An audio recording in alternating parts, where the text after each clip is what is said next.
A year ago, Paulette Hamilton was elected as MP for Birmingham Erdington following the sudden death of Jack Dromey. Well, in doing so, she became the city's first black MP, marking a major milestone in the UK's second city.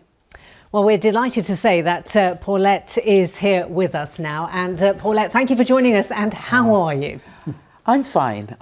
It's been a very, very interesting year, absolutely. But Paulette herself, as an MP now, I'm absolutely fine. And still smiling. Still smiling, because you can do nothing else after 3 prime ministers, countless chancellors and what have you. So I go in there and, as they'd say, the world went mad. Yeah, well, it certainly was the busiest year you could have, couldn't you, really? Because I was just thinking about too, when you actually came in about 12 months ago, you were very excited to get started. We could see that. You were just looking forward to all those big moments in the job.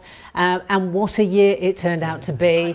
I mean, what was it like actually being a member of Parliament and actually going through all of that and feeling it for the first time? The first time I sat on the green benches, it was like nothing you could ever imagine. It was an out-of-body experience. You'd seen it on television, you'd heard people talk about it, but to experience it yourself was something that, for myself, was very historic, because being a black person sitting there for the first time, there was a lot of weight on my shoulder, and also within my constituency there was a lot of work to do, so I also knew that there was lots to be done, so it was a real weight on my shoulders.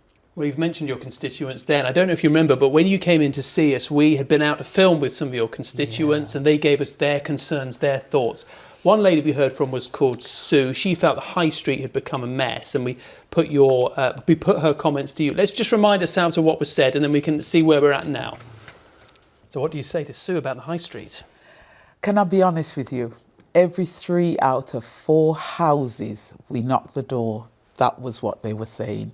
We've got to start looking at things in the bigger picture in an area like Erdington, where unemployment is quite high, and we want to bring different industries, different skills into the area. So it's about looking at things in its entirety.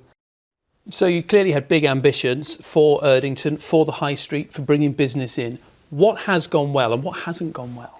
Well, on the high street, I fought really hard with the support of the local council, residents and partners for the levelling up bid. But unfortunately, we weren't successful. That would have brought more jobs, it would have brought infrastructure into the area. But more than that, it would have helped us to put the heart and soul back into the community. Unfortunately, that didn't happen. But we move on. I continue to work with the council and other partners to help clean up the high street. I continue to want to work with partners that want to bring businesses onto the high street. But it's not just the high street, it's our young people, actually skilling them up so that they do want to remain in Erdington. So at the moment, my ambitions remain big. I want to see business in the area. I want to see new shops opening. I want to see crime reduced. I want people to feel safer on the high street, but the work does continue to go on. Just briefly on levelling up, for those that didn't win, like yourselves,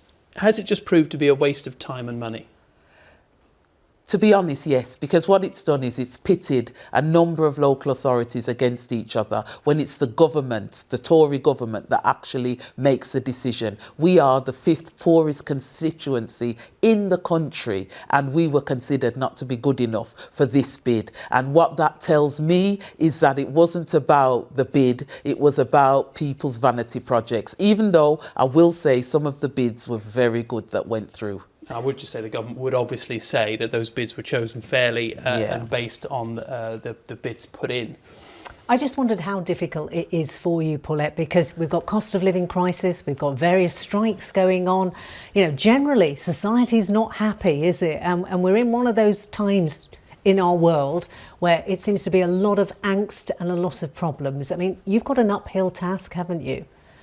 The simple answer to that is yes, but we have to keep fighting. We can't just give up at the first hurdle. We have got an uphill task because, as I've said, the Erdington constituency is the 5th poorest constituency in the country. The unemployment is high. We've got a young constituency. We've got people wanting career jobs, not just odd jobs, and then they're out of work. They can't buy houses. So there needs to be a whole sea change of the way the government operates and the way it thinks. And just very quickly, you said as Birmingham's first black MP, there was a weight on your shoulder. What's that been like for you? I mean, have there been problems as well as the joyous moments carrying that weight? I wouldn't say problems. There are very high expectations, but people are patient.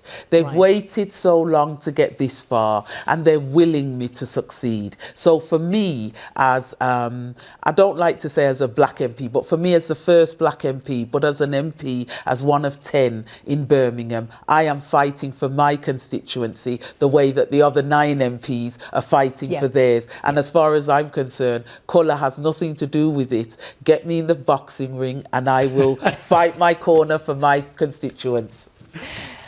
On that very, very positive note, Paulette, we're going to have to leave it there, but it's a great Okay. way to end the conversation. Thank you Thank very you. much for coming in, and Thank all the you. best with all the work you want to do. Thank you.